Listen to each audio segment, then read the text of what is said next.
আজকে আমরা যাচ্ছি ব্যাঙ্গালোরে বিখ্যাত মেঘনা বিরিয়ানি খেতে। আমাদের বাড়ি থেকে মাত্র 500 মিটার দূরে মেঘনা বিরিয়ানি। আপনারা শুনে নিয়েছেন, দিতে হবে না। আজকে দেখবো যে অ্যাকচুয়ালি এটা কি এমন টেস্ট যে ব্যাঙ্গালোরে এটা এত ক্রেজ।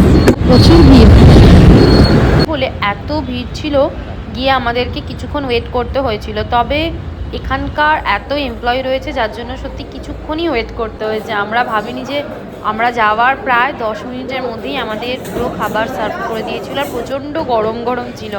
আমরা অর্ডার করেছিলাম মেঘনার স্পেশাল যে বিরিয়ানি, তার সাথে হচ্ছে বাটার নান আর নাট্টি চিকেন কারি।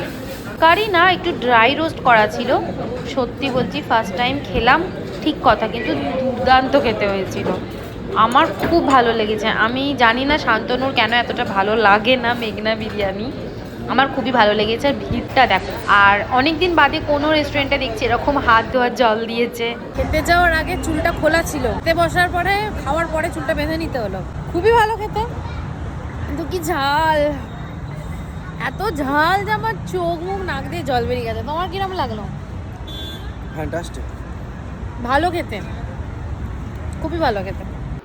দুপুরে এত রিচ খাওয়া হয়েছে যে রাত্রে আমাদের আর একদম খিদে পায়নি। আমি তো কিচ্ছু খাইনি, শান্তনু একটু ওই দুধ রুটি খাচ্ছিল। আমি তো ওর দুধ রুটি খাওয়ার পদ্ধতি দেখেই অবাক। আমরা কোনো একটা গামলা বা বাটিতে নিই যাতে রুটিটা ভালোভাবে ভিজবে, ও বাচ্চাদের মতো যে থালা জুড়ে নিয়ে আর চিনি দিয়ে সেটাকে গোলার চেষ্টা করছে। এই অদ্ভুত আমি জীবনে দেখিনি।